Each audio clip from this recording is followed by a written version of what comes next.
Hello and welcome to the Retail Network Genie Cast in celebration of Innovation Week. My name is Ryan Gregg and I'm the chair of the Retail Network. We have an incredible program for you today, and thanks to technology, this is going to be fully interactive. Even more amazing, we have over 145 YPOers joining this cast from across the world. First, I'd like to mention that this Genie Cast is being live streamed and may be viewed publicly and promoted on external websites, social media, and other public access channels. Now, the reason we're here. At our signature event this past February in Seattle, the Retail Network CEO Summit, our theme was Reimagine Retail. And we focused not only on the obvious headwinds facing retail, but how we can rethink our approaches to these challenges and the companies that are doing it successfully. I met fellow YPOer Peter Sheehan at a chapter event earlier this year when he spoke on culture. I brought my partner and 3 key executives with me. I was blown away at Peter's approach. As CEO and founder of Kerrigan's Group, Peter is known for his business thinking and thought leadership. He has worked with leading brands like IBM, Microsoft, AT&T, and Wells Fargo, and his experience as a top speaker and author is giving him invaluable insights into company culture, and he's here to share his ideas, unleashing a culture of innovation within your company. Peter, take it away. Thanks, Ryan. I appreciate that. Am I coming through? Yep. Hello, fellow YPLs. This is kind of strange technology. For those of you, you have a slightly different view than Ryan and I have. We can both see you and ourselves and a whole bunch of other crazy stuff as well. But this technology is pretty phenomenal. I probably met at least a couple of you at different YPO events around the world, having done sort of 30-odd chapters in the last 4 or 5 years. Also a YPO member here in Rocky Mountain in Colorado. But we really want to replicate a YPO event. So yes, it's on technology, but our goal is that there is deep interaction between both you and I, and obviously Ryan as a moderator, and potentially even, that becomes a richer level of chat and dialogue amongst you as well. So I'm going to launch here into discussion soon, but I want to share just a couple of technical things that will help you along the way. Number one, you'll notice and down in the bottom of your screen, there's a chat icon where you can, in the same way you would instant message or any other kind of chat function, you can plug into that comments or questions or anything you like. I will see that chat feed. So, I got to tell you this story. I was once at a marketing meeting and they were running a live Twitter feed behind the speaker as the speaker presented. And I remember the guy before me wasn't doing a particularly good job. And people were tweeting, this guy sucks, right? And there was a big screen behind him as he was doing his presentation. So just remember that I can see the chat too, and so can everybody else. Let's keep it constructive and focus on the learning. But even better is you can literally take over and become the video. We'll have to do a little bit. It takes about 3 or 4 seconds to make it happen. But you'll notice there's also a button down the bottom that says participants. And if you click participants, there's another icon called raise hand.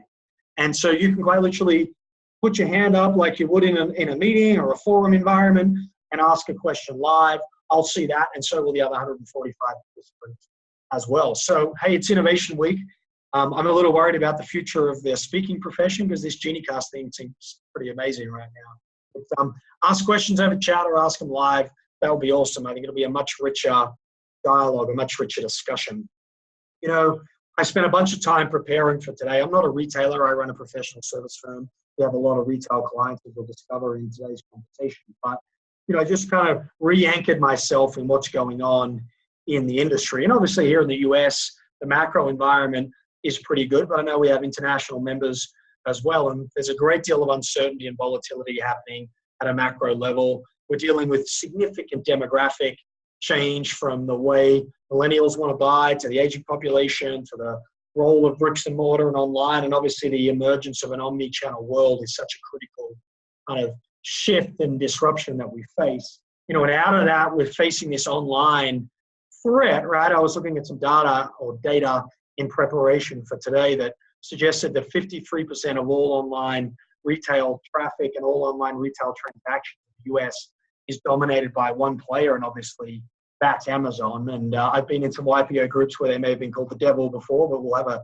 little bit of a chat about that today. I mean, 53% is not insignificant. And I think recognizing as retailers that in the online world where data is involved, the network effect creates a winner takes everything kind of environment, and we have to find ways to compete against that and not become massively disruptive. We're dealing with the last mile challenges that we face. We try and embrace that world. We're looking at data and analytics in our own businesses. I mean, at the end of all the prep I did for today's GenieCast, today's conversation, I settled on one clear conclusion, and that's that retail is probably facing more change and disruption than almost any other industry, maybe with the exception of the taxi drivers right now in the world. And I know you're like, thanks, Pete.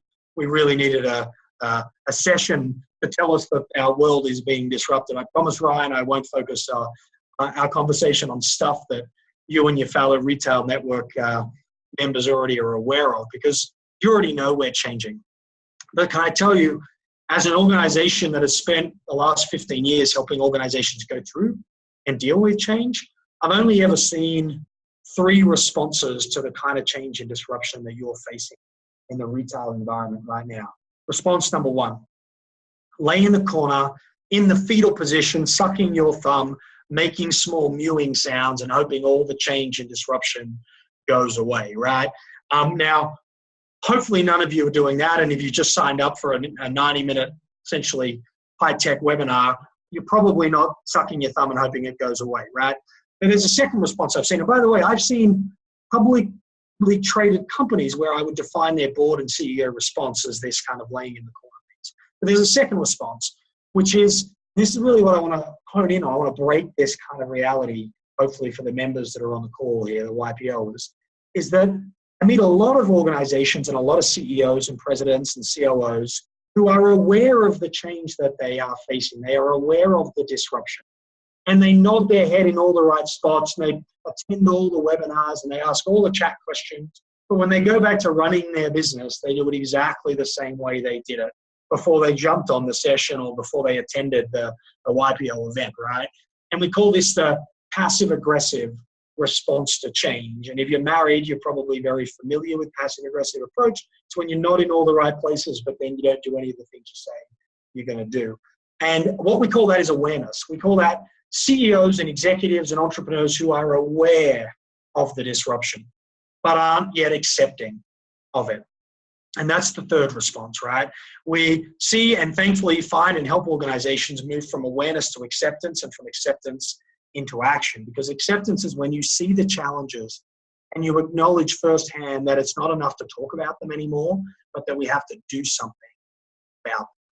And in reality, there's really 2 things that you have to do about this stuff. There's really 2 things that you can choose to act on. Number 1 is you've got to get the right vision, the right strategy in place for your future, and how relevant you're going to be to the value chain and where you're going to find the most value and your point of difference. So there's clearly a CEO board level strategic part of the response. However, there's also a cultural part of the response. And this is a bit that Ryan and I have been talking about, making sure it forms a really rich part of today's conversation.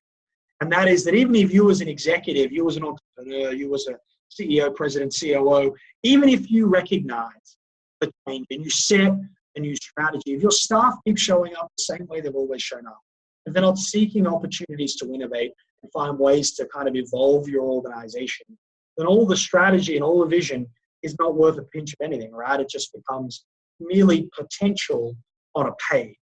And so I wanted to sort of balance today's conversation between 2 things. Number 1 is, how do you get the strategic response right? And then how do you get the culture right? And I want to give them both equal time, because I think they're both as important as each other. And I'll tell you why.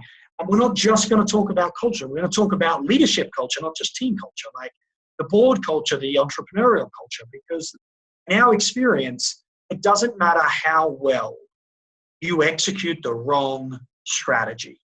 And if you're not prepared to question your own culture as a leader and the way you show up and the way you make decisions, then there's no point us focusing on how you create the right environment for your team to innovate if you're not being innovative at a strategic level as well. The Harvard Business School, I know HBS have a deep collaboration with YPO, and they've done a bunch of great kind of programs together.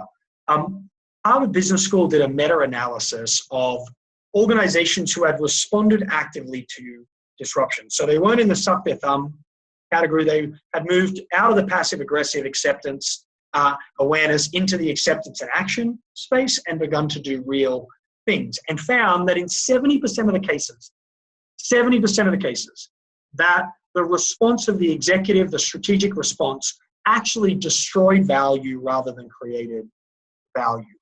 To put that a different way, it's not enough to want to respond to change. You have to respond in the right way. I'll give you a different piece of data to support that idea. Booz Allen, right before Price Waterhouse bought them, did a study of 1,013 companies who destroyed or lost more than 10% of their market value.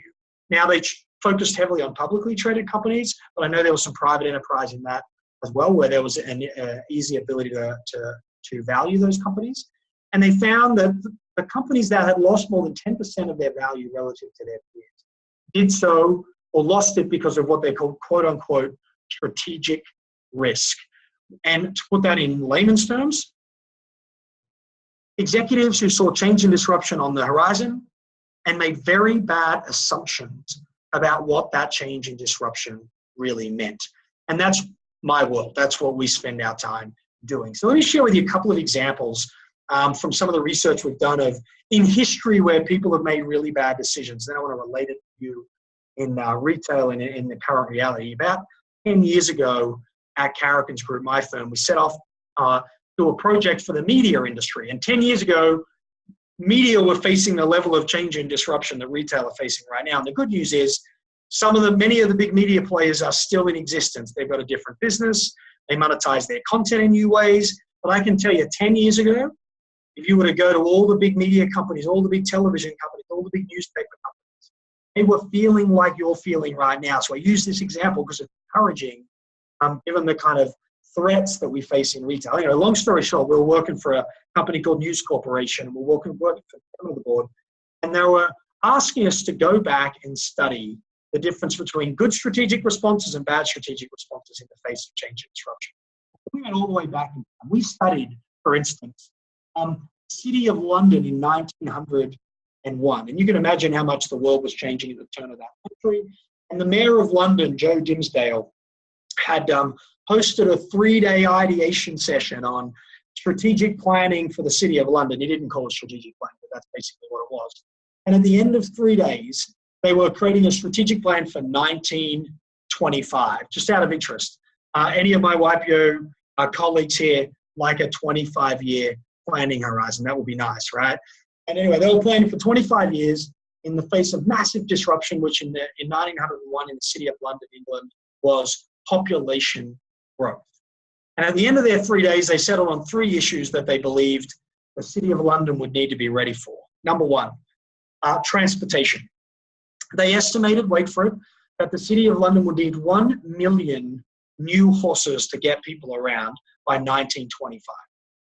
Now, if you have 1 million new horses getting people around, you have a whole lot of other problems that you now have to deal with. And the second thing on their strat plan was hygiene and how do you keep the streets clean and disease-free. Third on their plan, 25 years from 1901, was property prices. If we need 1 million new animals to get people around in 1901, by 1925, we're going to take up all the available land in the city, and people won't be able to afford to live in London because supply and demand will be so far out of whack. Quick question, you don't need to actually answer this, but quick question in your own head. How relevant do you think their strategic plan was come, say, 1905, right? So clearly they made some poor assumptions. Let me keep going because I want to talk about this assumptions idea in a really kind of meaty way. I studied AT&T here in North America in the late 80s, early 90s, and I would say they went through a similar level of disruption that retail are facing. They went from wireline to wireless. I mean, do you know that 65% of profit in many of the telecommunications companies in the late 80s, 1990s came from long-distance wireline telephony? Now they don't even report against that. In fact, most of them don't even charge against it. So you talk about disruption. Other people have felt what you're feeling. And I'm going to tell you the difference between those who made it from those who didn't, right? AT&T hired McKinsey because no one gets fired for hiring McKinsey to do a feasibility study on the total market opportunity of cell phones. And that report came back in 1990. And the question was, if we were to sell 100% of cell phones in 100% of the world's markets, between now and the year 2000, so a 10-year horizon, how many cell phones might we sell? And the estimate came back at 900,000 units.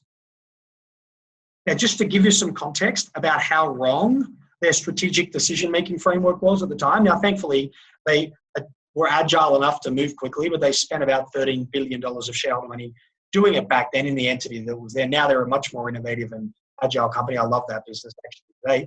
But at the time, they thought that's not really going to be a big opportunity. And so 900 million phones shipped, even though they're only estimating 900,000, right? You think about how far off their thinking was at the time. Final example before I make the point for what it means for a YPO in the retail space right now.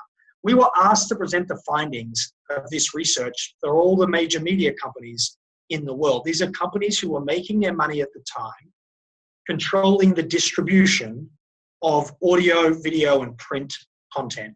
And I was the second speaker, and I'm basically going to get up and do a speech about how CEOs and even entrepreneurs make stupid decisions in the face of massive disruption. And I'm the second speaker. The first speaker was the CEO of the largest satellite TV company in the world. And he gets up and he says to 349 of his chief executive peers that he doesn't believe this is in 1990, this is in 2008. In 2008, he doesn't believe that the internet will be fast enough within the next 10 years to threaten the distribution of video content. And while he was giving that speech, I sent him, by the way, I got up after him and I was wanting to say, are you really stupid? But I got up and I said, it's an interesting perspective. I'm not sure I agree with you, which turned out to be a very prudent response because he became the COO of News Corp, which was ultimately my client, and that would have worked out very badly for me and my firm. But while he was giving that speech, I sent a client of ours who had just acquired a company called YouTube, which many of you would know now, and asked her how many downloads had taken place on YouTube in the last month. And 2 billion was her answer. So just sit with this and think. I don't want you to get too caught up in the examples. I want you to get caught up in what they really mean for you as an executive, as a leader, as a CEO, in the face of the level of disruption that you face, right? 2 billion downloads. Would that be enough evidence, do you think, that the world of video and audio distribution was going to be fundamentally changed in the short to medium term? I'm going to hallucinate that the answer to my question is yes, that you do think 2 billion. Now, sure, it was only cats doing stupid things and other people doing dumb things, but there's 2 billion. That's enough evidence, right?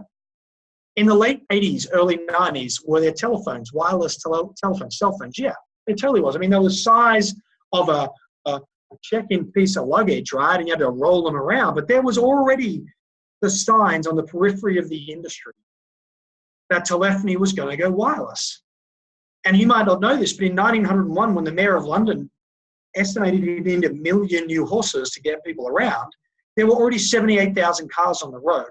And in fact, the city of London was building a subway system. Oh, and by the way, the first city in the world to build a multi-story parking garage was London, England. They did it in 1906, just 6 years into their 25-year million horse plan, right? And so here's the point I want to make.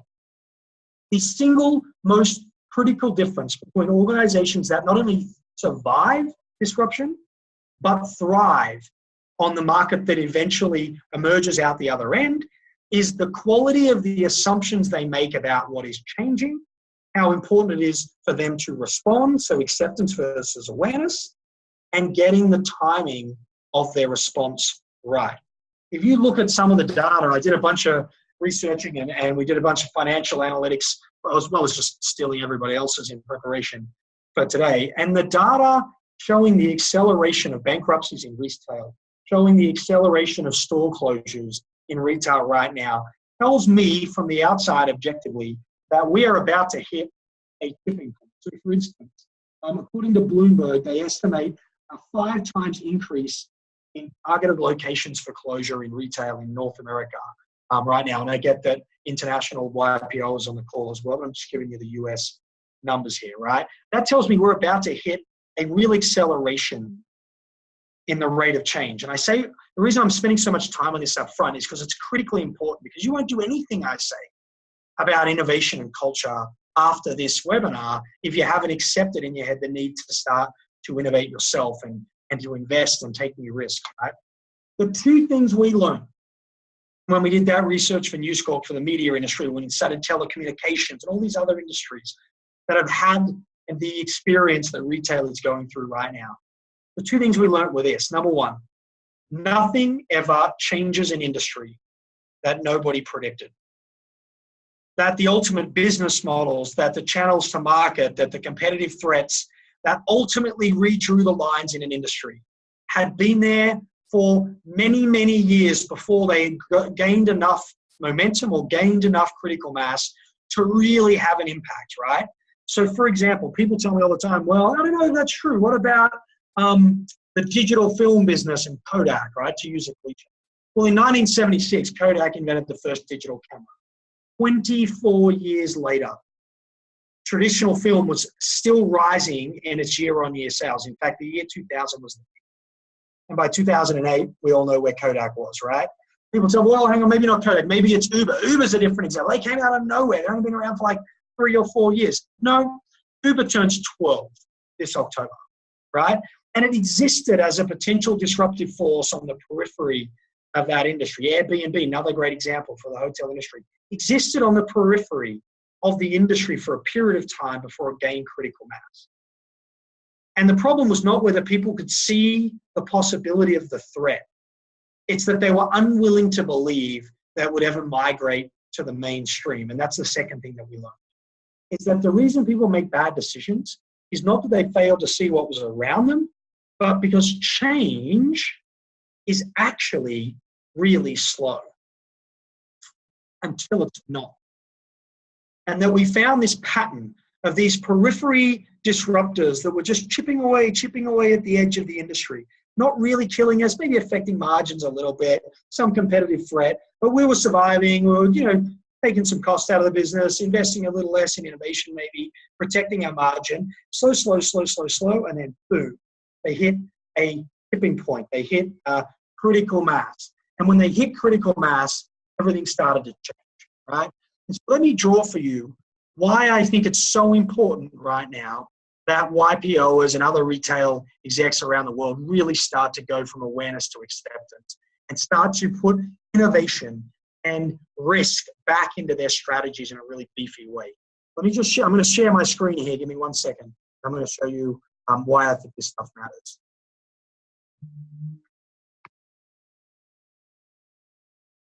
All right, you guys can see my screen by the look of that, yeah?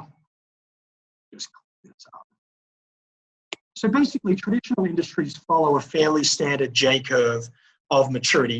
Think about it. You're all entrepreneurs. Your YPO was either you or your family business, or someone you know was. We start our businesses and no one thinks it's a really good idea, and we invest money and we lose money and we go through these periods of thinking, oh my gosh, I'm never going to make it.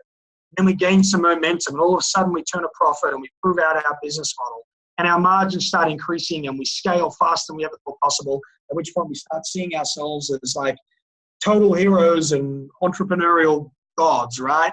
And then things start to change and slow down, and all of a sudden certain business models begin to mature, right?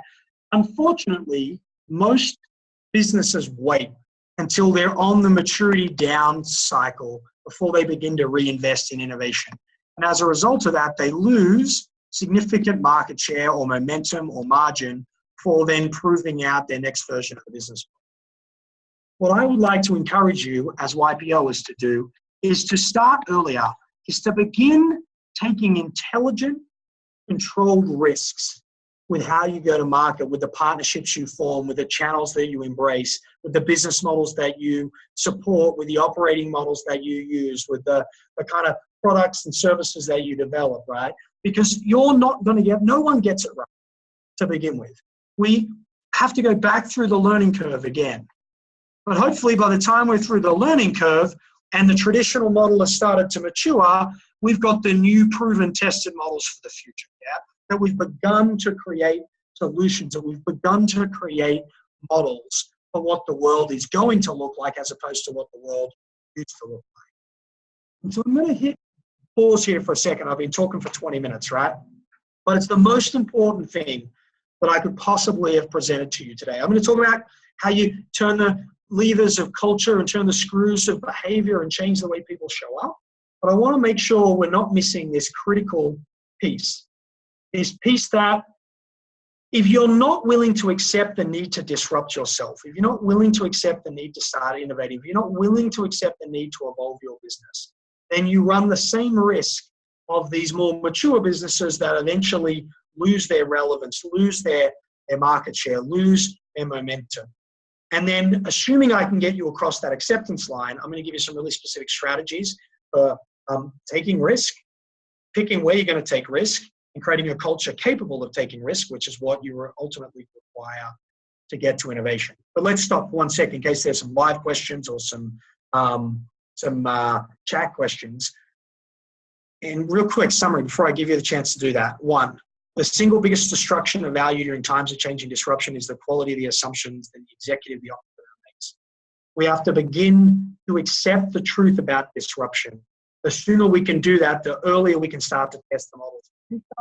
But it's hard to do that because we're anchored with a set of beliefs and conditioned bias from a world that no longer exists, right? Or is increasingly not going to exist.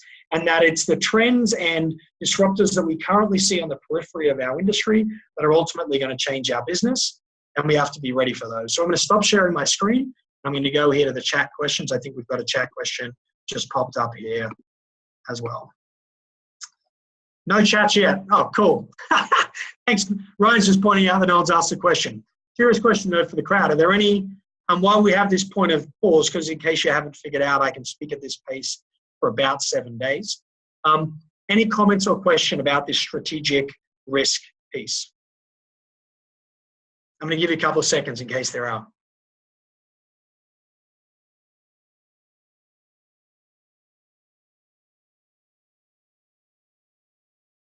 Okay, we got Michelle from Melissa. We got different questions here. Okay, cool. So Michelle from Melissa's Shoes. The question is, the signs are coming from Amazon, building for a couple of years. Is that the light? Is that the light or is that right? I would say, yeah, the signs are definitely coming. 53% of all online transactions coming from one company tells us that they are absolutely coming. Not only that, but you see, and I'll give you a case study of this if we have time today, you're seeing even people like Amazon beginning to go after even less traditional retail and more like B2B, like building services and plumbing supplies. And we're seeing that happen across the board. In fact, I might argue that's an even bigger strategy and play for them over the long term. And so, yeah, Michelle, I think that's exactly the point. And it's not just, even if you're in other parts of the world where maybe Amazon's not as dominant a player, I think the meta level observation is that the consumer's desire to engage in a fundamentally different way is alive and well. And the emergence of artificial intelligence, whether it be through Google or an Amazon in the home, it's going to make that so much easier, right? Like I have, don't hate me for this, but I have Echoes all over my house. I have one in my closet, I have one in my kitchen, I have one in my bedroom. And if I'm out of coat hangers, I just talk to Amazon and it automatically goes to my personal assistant's phone and she just automatically orders that stuff. I mean, that stuff is on our doorstep now, and what automated driving might do to the last mile. I don't know whether this drone thing will gather as much momentum as quickly as we think, but when it does, it can be fundamentally transformative. And so my point for you, Michelle, in response to your question, which I think is a really great question or a comment, is that the time to start getting ready for that is now. Yeah. I've done a bunch of YPOs, like executive meetings, right? So where it's not only the entrepreneur, the YPO member, but all their key execs. In fact, it's how I met Ryan and got involved in this discussion, yeah? And I always get this question about change. They're like, well, it doesn't hurt that much yet. And frankly, in order to evolve my culture, where we're going to take this conversation as we continue to move today, I really need a good burning platform. Now, I assume many of you have heard that metaphor. It's this notion that until the house is on fire or the platform's on fire, it's really difficult to get people to like ante up and make big change. And so we need this, this big stick to get it done. Here's my question for you, and I think it relates directly to Michelle's point, right?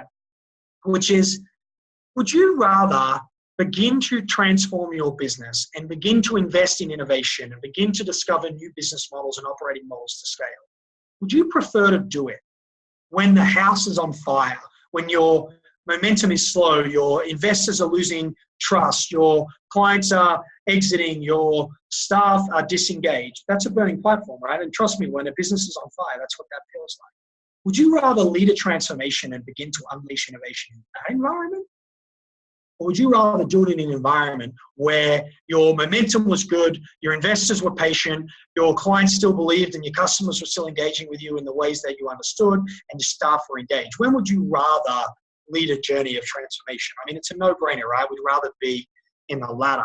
So even if these macro level trends that I'm describing, or that you, I think it was back in the fall, you had Ron Johnson and you had the CEO of REI, and we're talking about this stuff for the retail network. You know, the time to start getting ready for that stuff is now. And here might be one of the most valuable things I say all day. The sooner you start to adapt, the smaller the risk you need to take. The sooner you start to adapt, the smaller the risk you need to take. That is such a critical idea because, you know, for every Apple level turnaround, and by the way, great client of ours saw the whole thing happen, right? But let me tell you, for every massive enterprise value creating turnaround like an Apple, there are 1,000 organizations who are left on the side of the road. You don't want to have to pull off what the Americans would call a swing for the fences. You want to pull off what a baseball would call a hit chipping for a single, or, you know what, in cricket we might say pushing for a single through covers, for those of you that might understand the cricket metaphor better than the baseball metaphor, right? But you don't want to be, you know, only having one last chance to evolve your business. The sooner you move, the better. Let me go back and share that screen again, right? And just remind you of how important this idea is, right? The earlier you move, the smaller these risks need to be as you start to discover and uncover the next model, right? If you wait until you're over here, let me use a different color. If you wait until you're here, this is what we call the burning platform, then your likelihood of thriving, survival is probably pretty low, but your likelihood of thriving is particularly low. So I thought that was a great question. Are there any other comments now? Yeah, I've got another thing popping up here. Let me go back to that. So we have a chat. Brian, what do we got? Yeah, so we got a question from Bart Foster. When Elon Musk was asked how he comes up with various innovations, he said, "I look at what is inevitable, and then I focus on accelerating the inevitable." Yeah. What do you believe is inevitable in the retail industry or others? What is inevitable? Brilliant. By the way, Bart, love the question. I think that's right on point for where the conversation is going. And it goes back to the point I was making, which is that it's on the periphery of the industry. If you want to know what's inevitable, you can see it happening. Now, when Elon Musk's kind of, and people's admiration for him, he tends to go right out to the very far edges of the fringe, let's be honest. I mean, he's way out there on the edge. Now, he knows and believes that stuff's inevitable, and he'll be partly responsible for creating it. Let me tell you what I think is inevitable in retail. I think a mass transformation in the role of the bricks and mortar environment from a branded experience, I think that is absolutely inevitable. I think a significant increase in the amount of stuff that's going to get done online, inevitable. We have data to support that, right? You know, in the US, and I apologize for the non-US YPOs, but in a 3-year span, the percentage of diapers bought from a bricks and mortar grocery store versus online went from 3% online to 35% in 3 years.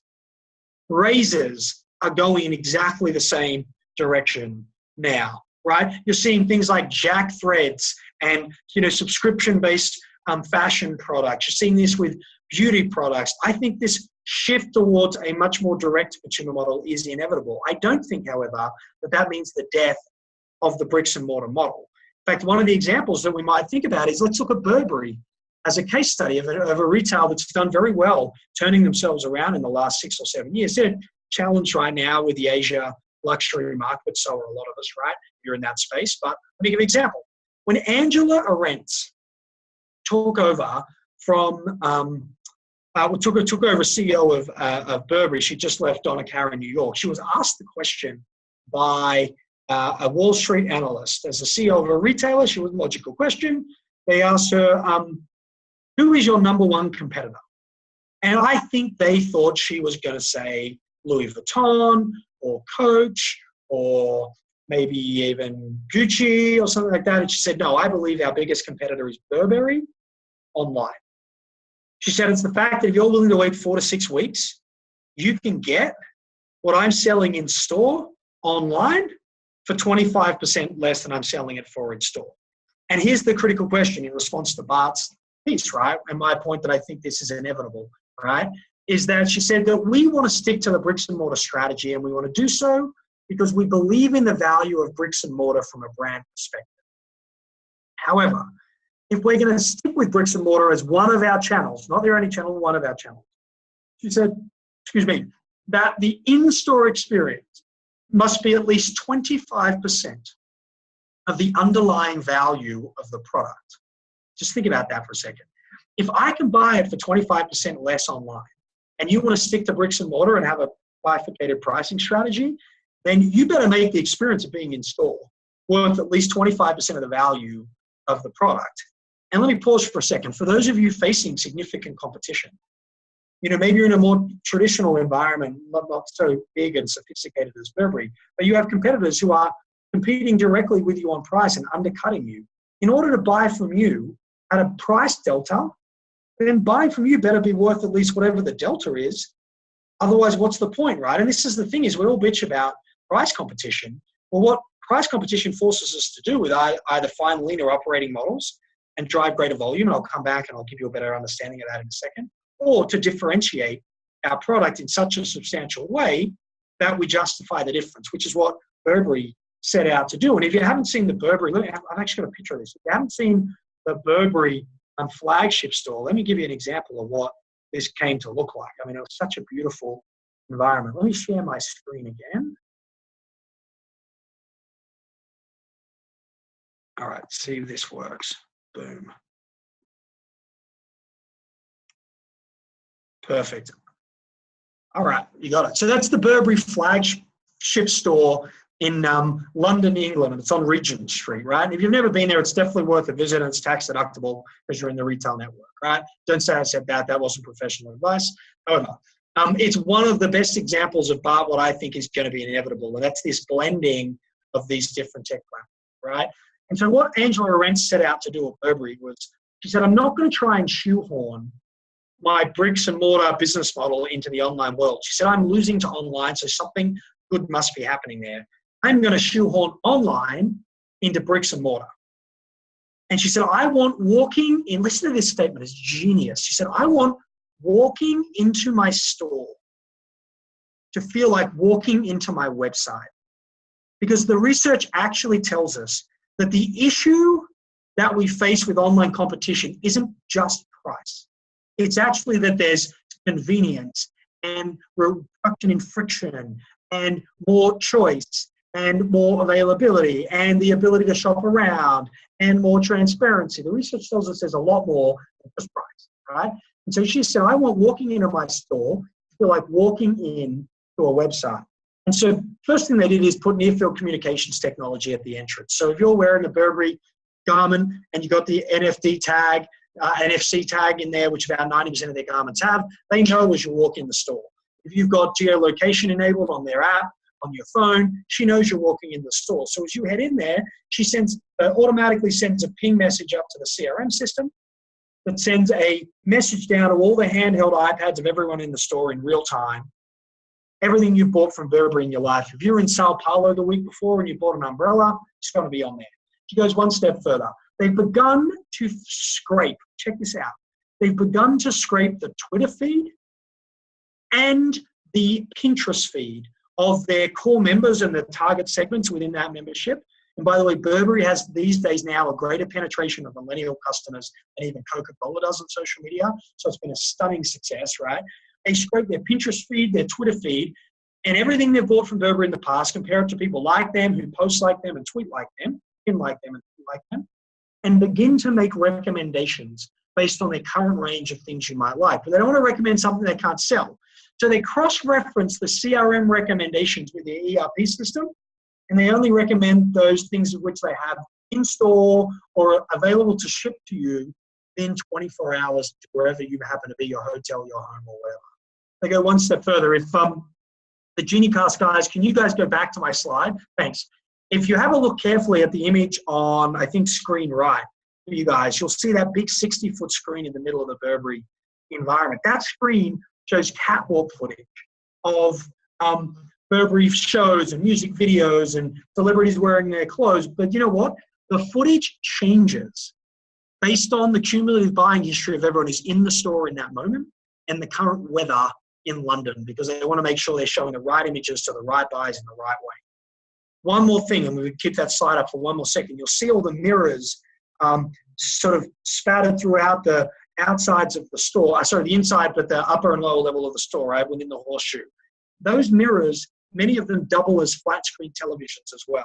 And if you take a jacket off a hanger, it activates the near-field communications chip and changes the mirror to have a screen and begins showing content on those screens. The first screen might show the artisan making the garment, because if you're going to spend $2.5 grand on a raincoat, you've got to have a really good excuse for making that purchase, right? And then the next mirror turns into like a set of recommendations of belts and shoes and other accessories that'll match that jacket, right? So really extreme example, right? And it's a big company with much bigger pockets than your average YPO, right? But if I just sort of, I'll duck back out of the screen share here and go back to my video, right? But if you go back to Bart's question, and then I'll come to this next point about retail commerce as well, right? But I think it's inevitable that we're going to see these worlds coming together. And Bart, I think it's critical that we don't just see it as online versus traditional. I see them all having to be good at all of them. You see Amazon today opening bookstores and physical environments that touch, taste, and test the product. So I think it's inevitable that what we use these environments for will change. I also think we're going to see consolidation in a digital environment, because we do see significant network effects in the digital space.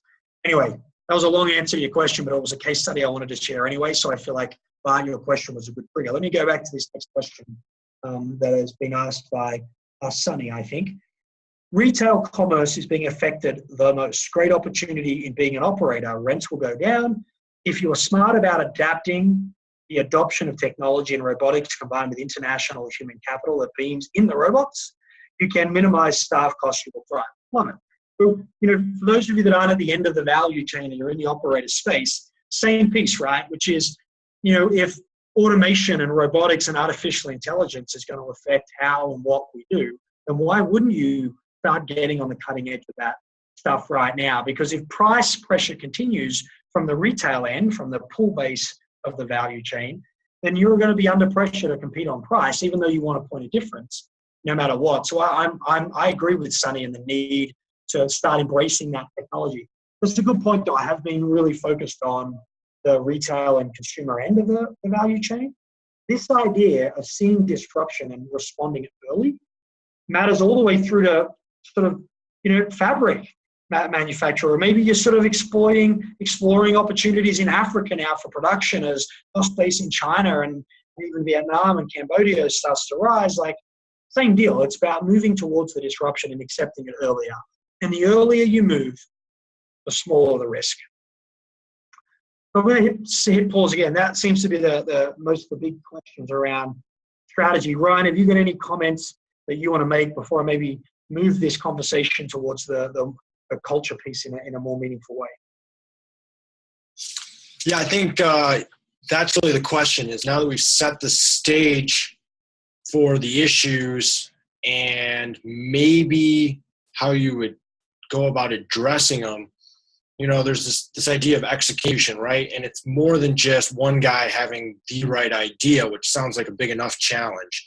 Yeah. So I think this is a great segue into how do we get our teams and our companies not only to understand the challenge, but be part of the implementation of that plan. Yeah. And actually, Ryan, it's a good point, because if you do this well, then it's not one man or one woman with a plan. In fact, some of the most cracking ideas might come out of the team, right? So this point about getting there is getting and building a culture where they want to innovate, I think, is important.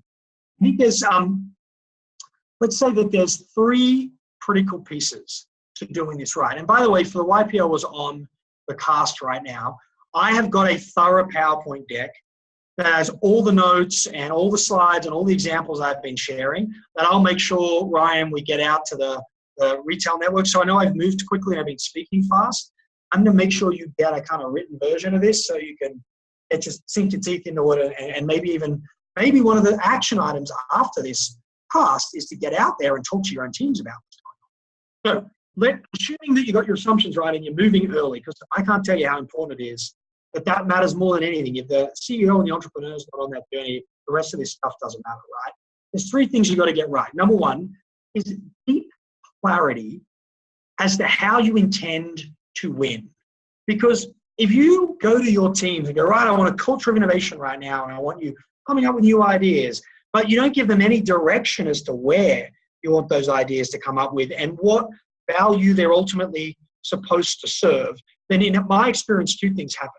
Number 1, if you get any ideas at all, they're all over the map and mostly useless, to be honest. And then 2, you get kind of no ideas, right? Because your teams are much more myopic in the way they see their role in the business than you are as the exec with the kind of view of the bigger picture. So number 1 is you need deep levels of clarity of where you think you're going to win. Are you going to win on price? And if you're going to win on price, then the kind of innovation you're looking for is around how do you extract costs? How do you drive efficiency? How do you compress time between design and production? How do you reduce the marketing cost and the acquisition of a new customer? Like there's really specific things that if that's your goal, you're going to want to go after. So clarity matters much, much more than innovation's not about throwing a whole bunch of stuff at the wall and seeing what sticks. That's not what Elon Musk is doing. Go back to that point that I think it was Bart that made or someone made earlier in the conversation, right? Clarity matters. If you choose to differentiate on the experience, then you want your team innovating in the direction of the customer journey. You want your team innovating in the direction of the touch points. You want your team understanding without any kind of confusion the brand and the promise and what that experience is going to be. So I'm going to dive into that anymore. I think you understand that conceptually. But number 1, right, is you've got to get the clarity piece right. Then number 2, you have to be willing to invest and take risks. Because the third thing, which I'll talk about, creating a setting so people want to come up and show up in more innovative ways. If every time someone comes up with an idea or something innovative and you're asking them to push the boundary, you're not willing to invest in it, you're not prepared to take the risk, and you tell them to go back to do what they've always done, then you'll eventually condition your people not to be innovative. You will teach them how to behave. And so it's about clarity and knowing where you're going.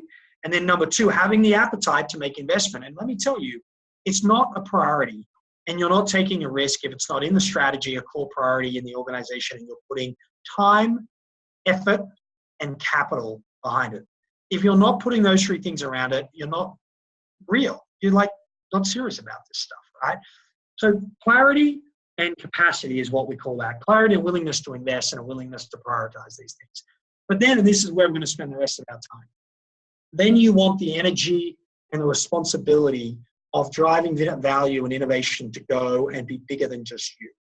And so that's a question of culture. Now, culture is an often misunderstood thing in organizations. It's a much more complicated nuance than a financial plan or a ROI or a business case, right? Because it's soft and squishy. But let me give you the simplest way to understand culture.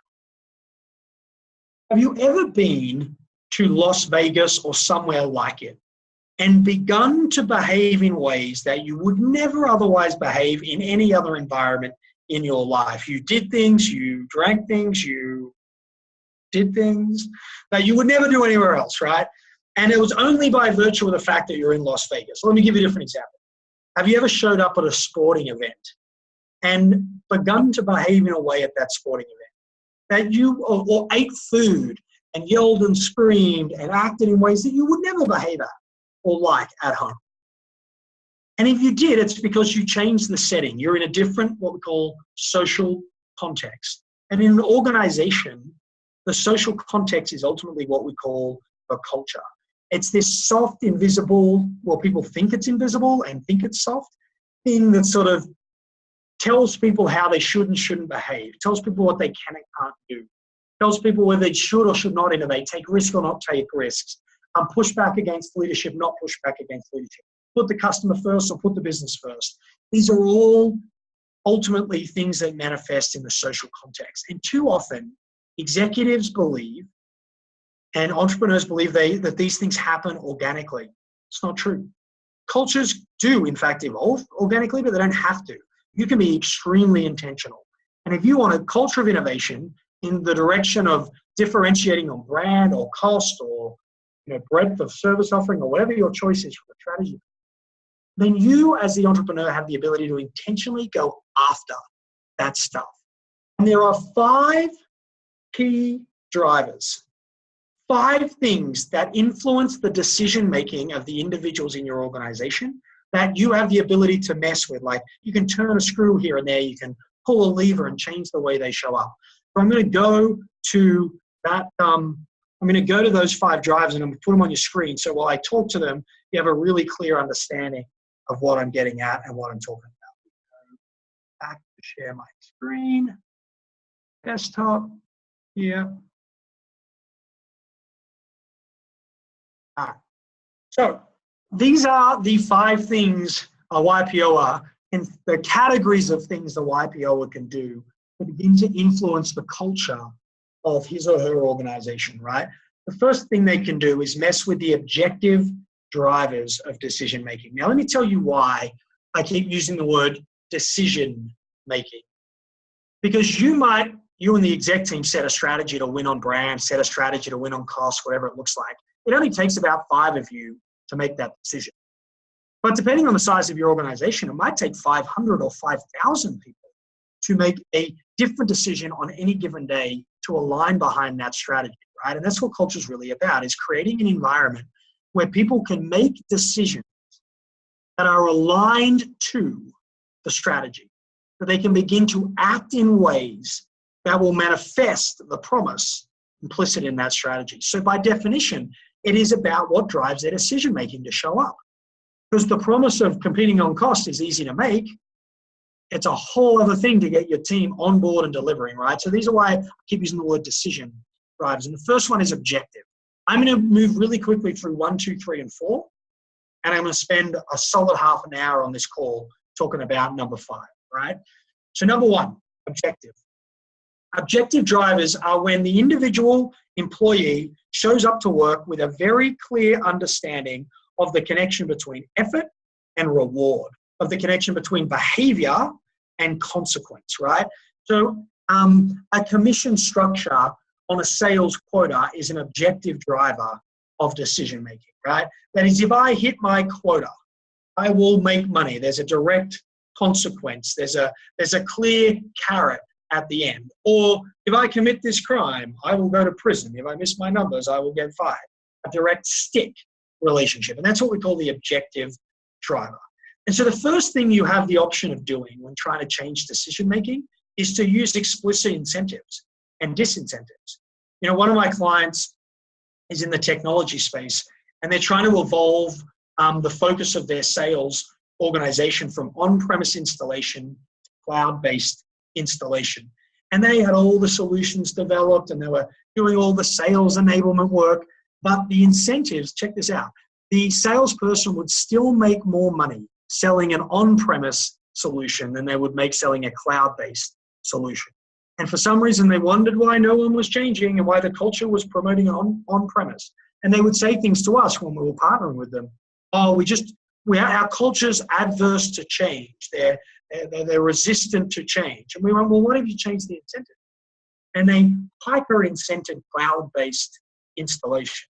What do you think happened to the culture of the sales team? They started selling a whole bunch more cloud-based solutions, right? So you've got objective drivers. Most entrepreneurs understand this stuff pretty well.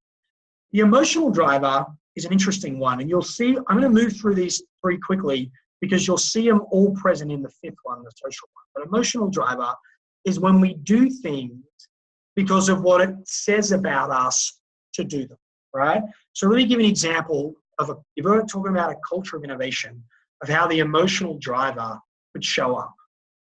If I am recognized by my peers, and if I am recognized by my boss every time I come up with a new innovative idea, and I get, I don't know, like, if it makes me feel better about myself, there's intrinsic benefit to doing so and extrinsic recognition for doing so, then I'm probably going to want to innovate because it's a strong, positive correlation between innovation and reinforcement, right? Emotional, identity-based reinforcement.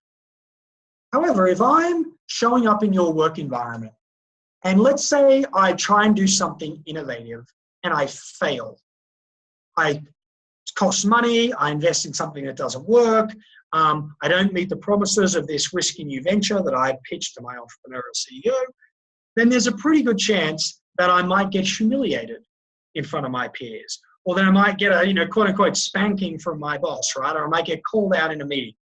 And if I get called out in the meeting for making a mistake, then the emotional experience of attempting to innovate is a negative one.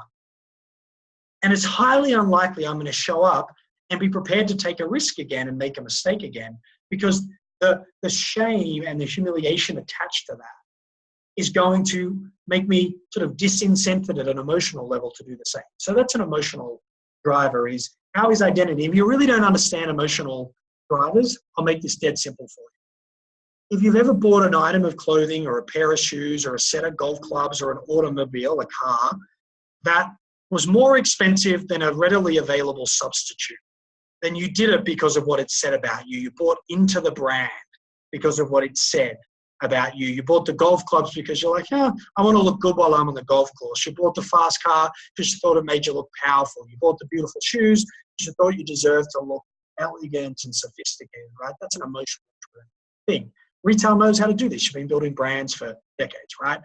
We need to take the same principles of branding and bring them into the workplace. And we want to brand behaviors that lead to innovation as positive. We want to recognize risk-taking and recognize failure actually in a positive way, because that's the very sort of ingredients to having innovation emerge in a company culture. So as an entrepreneur, you have emotional drivers. 3, structural drivers. If I was to change the width of a soccer pitch and make it 10 meters or 30 feet skinnier than it currently is now, I would fundamentally change the way soccer got played. If I was to create a process inside my company where a good idea went through a design thinking experience to be articulated as a really clear and executable concept, and I had funds available to invest in piloting and testing those ideas, and then I had a mechanism by which to determine which ones I scaled and which ones I abandoned at different dates along the way. If I put that process in place and had that capability in place in my organization, do you think I might be more likely to generate a culture of innovation? That is, the processes, the systems, the structures, the capability, the capacity within an organization will drive behavior. In the same way, the size of a goalpost on a soccer field, or the width of the pitch, or the number of players on a field, when you mess with structure, these structural things like process and systems and reporting lines and decision-making rights and responsibilities, when you mess with those things, you can mess with culture in a really positive way.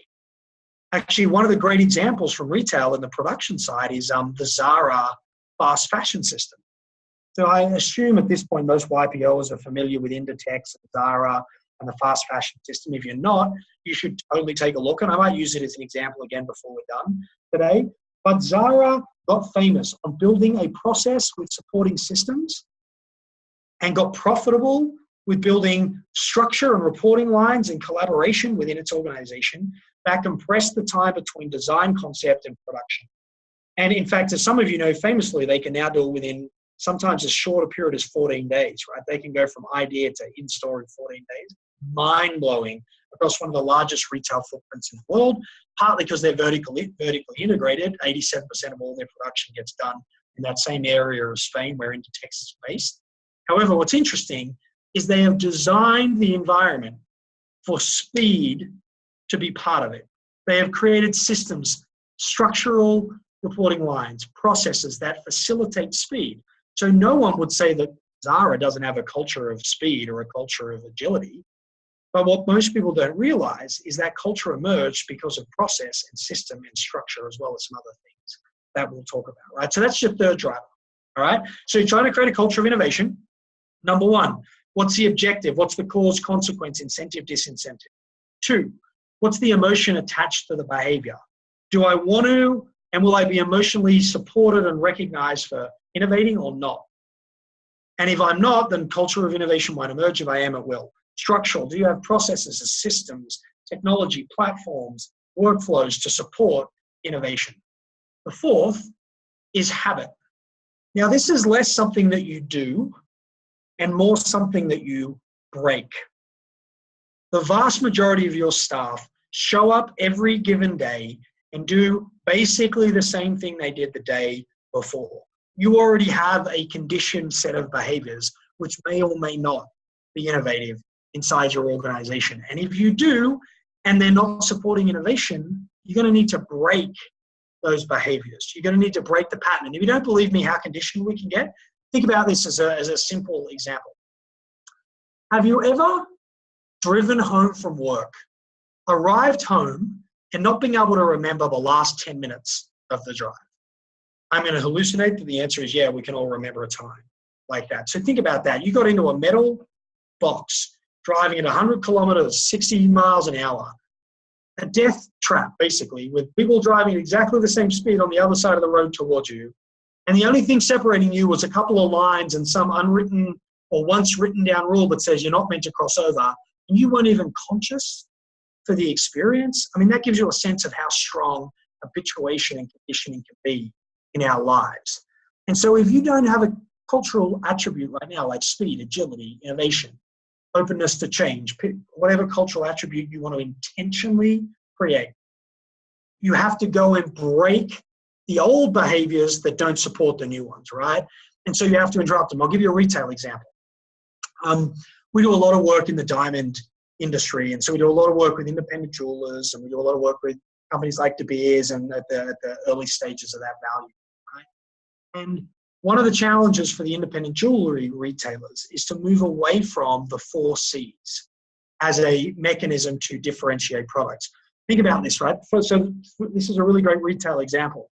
30 years ago, the 4 C's would enable a retailer and, by the way, a producer of diamonds, a diamond tear, to differentiate one stone from the next. So it's a really great framework for differentiation. And the industry has gotten into the habit of selling using the 4 C's. And I bet many of you have bought diamonds. Consumers have gotten into the habit, right, of buying using the 4 C's. Now, the truth is there's actually 16 attributes that determine a high-quality diamond from one that's not. And the last thing you want in an online world or a bricks-and-mortar world competing with online is that level of transparency between one product and the next. Because with the 4 C's, you enable a consumer to log onto the web, plug in the 4 C's they want, and reverse auction the process. And so you're commoditizing the product and you're destroying the retailer in the process, right? So they were trying to stop selling with the 4 C's and start selling branded product, great product like Forevermark diamonds, which are guaranteed to be in the top 1% of diamonds ever sold, right? And so they're trying to do that, but everyone's so used to selling with the 4 C's. And so you could say, oh, we've got a culture that's resistant to change. No, you've got a culture that just is doing what it's always done, right? And so you have to break that behavior. And so what they did at one retailer that was very successful at this is one day all the salespeople showed up and all the 4 C charts were gone from the store. Now you want to talk about throwing a cat amongst the pigeons, or I don't know, a lion amongst the cats, or something. Pick a metaphor for chaos, right? Imagine a whole bunch of retail salespeople coming in and you took all the tools away from them that they were used to selling with. That's habit. They broke the habit by force in this case. All right. So that's the 4th driver, habit. You've got objective, emotional, structural, and habitual. These are the 4 things driving behavior. The 5th and final one is social context. And this is what I've been talking about, which is what's the environment that exists within the organization? And does it support innovation or destroy innovation? And social context is what are the kind of unwritten rules, or what are the observed behaviors that you see in a certain company that are perpetuated that force you and teach you how you should behave as well? Because if they aren't supporting innovation, then we need to make significant changes. So what I'd like to do is teach you how to change the social context in a way that appeals to objective, emotional, and structural, and even habitual drivers as well. But before I do, I just want to check, because we've got 3 minutes to go. I want to check if there's any questions about these 5 drivers that are available to you to change culture inside your organization. I want to hear if you've got any questions, and then I'm going to unpack the really specific levers you can pull under the social driver to shift culture in an organization very quickly. I'm going to stop my screen share just so I can see if there are any questions. I just got no new questions. By the way, we could spend 7 days just on the 5 drivers. We could also spend 7 days just on strategy. We could also spend 7 days just on the 5th driver. So what I'm really trying to do here is give you a big overview so you can go back and know what to do with this stuff. Ryan, you got any comments before I move on? No, I got a sneak peek on where you're going, so you're right on track. Good stuff. Good. So the way I'm going to move back. I'm going to share my screen again. The way I want you guys as YPOs and leaders to think about these 5 drivers is they're your toolbox, right? If you're trying to evolve the culture of a company, make it more innovative, then tools in the toolbox, right? Objective drivers. What can I do? I can incent and disincent. What's my emotional driver? I can recognize and publicly celebrate the things that lead to recognition, that lead to innovation, and I can make sure we don't embarrass people for the things that are. We can build a brand where we talk about innovation. 3, I could introduce process and systems and events and all sorts of things around the structure and the way and who's got decision. They're tools I can use, and I can break old habits that are killing innovation. And I can go after social context, which is where I want to take this conversation. So here are the 4 very specific levers you can pull within social context to change those cues for how people should and shouldn't behave. And I'll give you examples, and then I'm going to give you a question that I want you to consider after the webinar. When you go back to your office, go back to your teams, that you might want to ask yourself, right? The first lever within the social context driver is the concept of a ritual. A ritual is anything you do in an organization that you do consistently over time in the same way, right? So you might do a particular consistent regularity with a consistent cadence and a consistent sort of sequence. So I'll give you an example of a ritual, right? We have a client who was trying to build a culture where people and human capital came first, right? And where they used to say people are our most important asset and culture is a competitive advantage. But check this out. Listen to the ritual this organization had. They had a standard agenda for every meeting that they ran. And by the way, meetings are the most obvious rituals inside of organizations. And they ran all their meetings with the same core agenda. Item number 1, financial review. Item number 2, operational review. Item number 3, people review. And by review, they meant what are the numbers, where are we going to go, what are the operational issues, how are we going to solve them, what are the people issues, and what's the opportunity, growth, development, bench strength, or whatever. Now, ask yourself seriously, you know this, come on, you're entrepreneurs, you know how this works. If you have an hour for a meeting and 3 agenda items, and the 3rd item is people, and the first is financial performance and operational performance, how much time do you think is left at the end of that meeting to have a rich and robust discussion about people? The answer is very little to none, right? Because the ritual is to prioritize finance, ops, people. And so they made a single change, and the CEO was the energetic leader of this from the very top, from his quarterly review sessions, from his monthly check-ins. Everything he did was to ritualize a different order, and they changed. First thing with every meeting, agenda item number 1 was people review. Agenda item number 2 was ops. And agenda item number 3, believe it or not, turned out to be financial review because it was a lagging indicator anyway, right? And so, quick question. Do you think changing that ritual, changing the way they ran that meeting, shifted the level of focus on people inside of that organization? The answer is obviously yes. And all they've changed, they haven't gone and spent huge money on awareness. They haven't gone and created some massive human resource system or a brand new human resource department. All they did was change the damn order of their meetings and transform the quality of conversation that was happening inside that organization.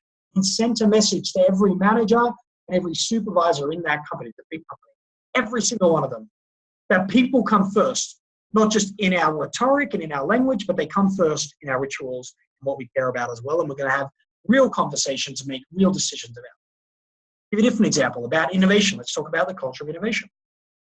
One of my clients, different client this time, was looking for a culture of innovation. And in his team was a smaller, smaller department in an organization.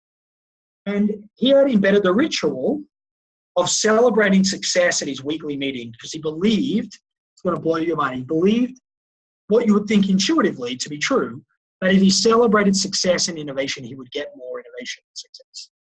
And he turned out to get exactly the opposite. Check this out. Every week, by only focusing on successful initiatives, he sent a message to his team to only do things that were successful. Now, in the first month or so, that was good because they went after low-hanging fruit that was highly likely to be successful. But you very quickly do all of that work, and now you have to go for the medium and the high-hanging fruit. Let me ask you an honest question. How likely are every single one of those to be a hit? How likely are to be successful with every new innovation and every new risk you take? Highly unlikely. You'd be lucky if 2 out of 10 were successful. And so really, what happens is people, in order to innovate, need to make mistakes. They need to feel safe to make mistakes inside your company. But if every week at your team meeting, you celebrate success and ignore failure, then you're telling people, don't take risks, only do the things that will be successful. And he actually killed innovation over time rather than grew it. He changed the ritual and now gives as much attention to attempts at innovation that failed as he gave to innovation that succeeded. And by doing so, he reinforced and encouraged the risk-taking behavior, which, by the way, is an example of the emotional driver, right? So he's ritualizing in the social context, the culture, he's ritualizing an emotional payoff for taking a risk, failure or not. And that ritual single-handedly drove an increase in intelligent risk-taking and an increase in innovative behavior in his team, which over time led to more successful endeavors rather than less. But rituals are number one. So here's the question I was going to ask you for rituals. What rituals do you perpetuate that suppress a culture of innovation from emerging in your business? Second part of the question. What rituals could you embed that would encourage a culture of innovation to emerge in your business? I'll give you an example of what that might look like. Do you have set times every month where people get a couple of hours off traditional production or a couple of hours out of their traditional work to come up with new and innovative ideas? As a fabulous example, by the way, in retail at Best Buy, where they established a ritual where once a month, women within the business would be able to come together and share ideas about how Best Buy could be more effective selling to the female segment. Same-store sales went up $4.4 billion, by the way. And what was really interesting is that was in the face of significant downward pressure on the business coming from Amazon and other online retailers. Or Best Buy are sometimes called the showroom for Amazon, right? And they created this ritual. If you want to look it up, we don't have time to unpack it in detail now, but if you want to look it up, it was called Wolf Packs. And it was devised by a lady called Julie Gilbert at Best Buy. She now has her own business doing this for retailers, by the way. But it was a ritual that Best Buy came up with to increase the quality of customer experience for women and had great success doing so. So there's rituals. That's the first lever you can pull. Don't forget, ask a question as we go if you want to ask, and I'll pause and answer it if I can. The second thing, the second lever you get to pull under the context driver, and this again appeals heavily to the emotional driver, And it's the stories we tell and the language that we use.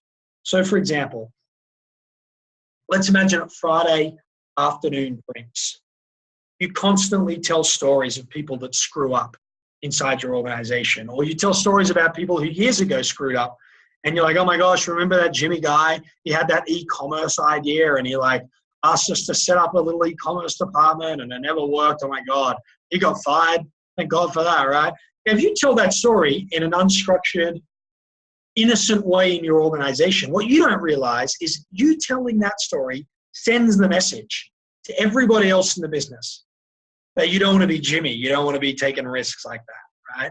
Or if you say you use language like this, check this out. Like, oh my God, procurement, they're the worst. They don't understand the business. They totally don't get it. Or sourcing, it depends on where you sit in the value chain. Well, sourcing, my gosh, these guys have no creativity. They just, it's all about cost and it's all about like the cheapest possible landing price. Oh, they just don't. And you say things like that in your meetings. And let's say you're in design, or let's say you're in the storefront part of the business or something. Then that language, that story sends a message to everybody else that we're not here to collaborate. We're not here to work together. We're not here to figure this out and solve problems as one. Because you're creating a distinction between how good you are and how bad they are. Let me give you an example of how powerful stories can be. We have a client who's a credit union, and they were wanting to do, they want to innovate because credit unions are struggling like many retailers are in the omni-channel world. Most of the credit unions have less assets under management when they're all combined together than the major banks in Canada, Australia, America, and all around the world. So they're really getting their butts kicked, right? And so innovation through technology was the goal. And so we're starting to work with them. We're running a bunch of focus groups to really understand what the cultural barriers were to innovation. And we kept hearing this story. We're like, oh my God, we suck at innovation. We're terrible at technology. I'm like, what do you mean you're terrible at innovation and you're terrible at technology? I don't understand. They're like, oh, we once tried to use technology to be more innovative. We did this SAP implementation and it was a disaster. We just totally messed it up, a total failure. And we're like, wow, this sounds like a big deal. We heard this focus group after group. And eventually I meet with my team and I'm like, guys, did we miss this in the due diligence phase? Like, what the heck happened? How did we not learn about this? And they're like, I don't know. I'm like, oh, let's go back. And the next person in the focus group says, oh man, we suck at technology. We're terrible at innovation. And we're like, why? What happened? Oh, we did this implementation with SAP all these years ago. Everyone telling us the exact same story. We said to them, well, when did this happen? He was like, oh, I don't know. I wasn't here. We were like, what? You're telling us a story about when did you start working here in the credit union? 11 years ago. So 15 years ago, they'd screwed some technology implementation up and formed the belief that they're terrible at innovation. Now people are telling that story over and over and over again. And all it's doing is reinforcing the belief that they're not good at this. I guarantee you, you are using language. You are telling stories that are sending messages to your people that you do not want to send. And it's because we're not conscious of our language. We're not conscious of the stories that we tell. And stories send invisible cues to people as to how they should not and should behave. And so my question for you will be the same. What stories could you tell and language could you embrace that will support the behaviors required for innovation in your business? I'm going to leave that question and remind you that this is your homework after the webinar. There's no way we could do this in a webinar setting, but it'd be brilliant if you took some time to maybe make a note in your journal. Wow, what stories do I tell? What message are they sending? When you cut someone off or when you crucify them in a meeting through a barrage of questions about, well, I don't know, that's a good idea. Did you think of this? Did you think of that? And then boom, boom, boom, boom. What message is that sending in the team? Next one, standards. Again, this is where I was going to sort of reinforce the Zara fast fashion example as well. Listen really carefully. I've said a couple of times on this call that there's some really important things that I want to say to you. This is one of those really, really important things. You are getting exactly as much innovation from your team as you're willing to tolerate and live with. I'm going to say it again. You are getting exactly the amount of innovation from your team as you're willing to tolerate and live with. If you wanted more, you would find a way to get more. And the reason I spent so much time up front around the difference between being aware of disruption and accepting it is because standards culturally are a derivative, a subset really, of what we've accepted and committed to, right? And so if you're like, oh yeah, innovation's important, I want to be more innovative, that's one of my values, that's not the same as going, I will not tolerate no innovation. That's not the same thing. Standards are the things that we will not tolerate. They are like not negotiable. Values are the things we'd like to have. I'll give you an example that you can all relate to. I've met so many organizations that tell me that acting as one and collaboration and being a good team member, that's important, that's a value in their business. And then I meet jerks in the sales department who scorch earth and alienate people and treat people terribly and bully their peers and bully their teams. But they hit their numbers every quarter and they never get fired. What does that tell you? That collaboration and being a good team member is not a standard. It's an aspiration. It's a value. It's something that we wish would happen. Innovation in most companies is an aspiration. It's a value. It's not a standard. You go to a place like Google, it's a standard. I met yesterday a senior executive of WL Gore who founded Gore-Tex. Let me tell you, it's a standard at Gore-Tex. If you go to Zara and look at the fast fashion system, again, you might want to check this out if you haven't done much research on this kind of approach. Collaboration is the standard. Everyone from procurement to marketing to distribution and retail and sourcing and design, everyone works together, which is how they go from a concept to a fully developed, from an idea to a fully developed concept in 48 hours and can have that product in store in 2 weeks, 14 days. And they do it for 300,000 new SKUs every year. And the only way they get it done is through collaboration. Because let me tell you, at Inditex, company that owns Zara, collaboration is not an aspiration. It's not a nice to have. It is a standard. It's even in their strategy and the level of vertical integration they've got. Not negotiable. So 2 things. Number 1, don't have too many standards. It's impossible. You can't have too many. If everything's a priority, nothing's important.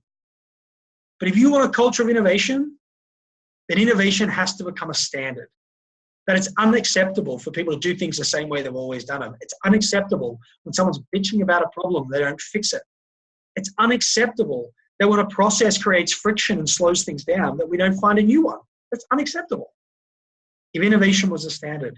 But let me tell you, if innovation was a standard for the entrepreneur, for the president, for the CEO, you would have systems for capturing ideas. You would develop design thinking capability in your team. You would have an investment fund for innovative ideas in every budget cycle. You would probably have champions throughout the organizations committed to it. You'd likely give people time every month to ideate and generate new ways of improving what you do. You'd probably have an innovation pipeline, different things that you want to plug in. If it was a standard for you as an entrepreneur, you would have those things. And so be very careful, which is going to be my final point here, setting the standard for everyone else to be innovative. If you as the entrepreneur, you as the CEO, you as the most senior executive aren't driving to the same standard. And this is that same final idea, which is around symbols, which is what message does your behavior send? Because let me tell you, allocating budget to innovation and risk-taking sends a message. It is a symbol. If you don't understand, well, let me back out here in the last couple of minutes. Let me make sure you know what I mean when I say a symbol. When you put here we've got a question. 1 second. Let me do this question before I unpack the final piece. Oh, it's a 5-minute warning. Thanks. Not a question. Let me go back to sharing my screen. A symbol is something that an individual in an organization places disproportionate meaning against.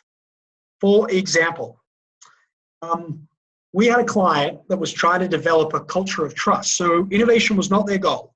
They're a financial products company, so that might have been a good thing. Their goal was trust. So imagine what you want is innovation, but theirs was trust. Same thing. Same levers to pull, if that makes sense. And they spent money, open plan officers. They taught like Stephen Covey Jr.'s stuff on the speed of trust and all these things, and couldn't get it done. Culture was not changing. So we went and we got involved to try and help them with this process, is what we do. And we found that everyone was complaining about the office supply cabinet. We were like, what do you mean? And they're like, well, they lock the office supply cabinet. And if people trusted us, if management trusted us, which is what they were trying to create a culture of, then they wouldn't feel the need to lock it. And if they really trusted us, they'd be unlocked. And so we go back to our executive sponsor, who was the CEO, and we're like, we figured out how to solve your cultural problem. Figured out how to create a culture of trust, and he's ready for the 52-page binder and the detailed PowerPoint deck. And we're like, just unlock the office supply cabinet. He thought it was the most ridiculous thing he'd ever heard. And we're like, no, seriously, unlock it, see what happens. So we did. They unlocked all the office supply cabinets in the office. People stole everything. I mean, they stole Post-it notes and liquid paper. I mean, no one even uses liquid paper. They stole it all.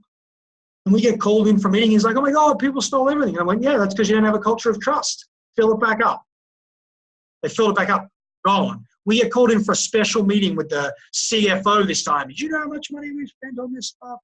We should be suing you for damages, was what the CFO would tell us. We're like, you can't change culture overnight. If you really believe in trust, this is the symbol that your staff are putting meaning on. Unlock it, fill it back up. Anyway, they took our advice, and at the beginning of the third month, they filled it up. And by the end of the third month, they had more stationery in the office supply cabinet than they had at the beginning of the month, which means, check this out, people literally smuggled stuff back in, right? They quite literally took things they'd stolen and brought them back to the office because they realized, oh, we're serious about this culture of trust, and it's likely to prevail. So here's the point about a symbol. There are little things you can do that will have massive meaning.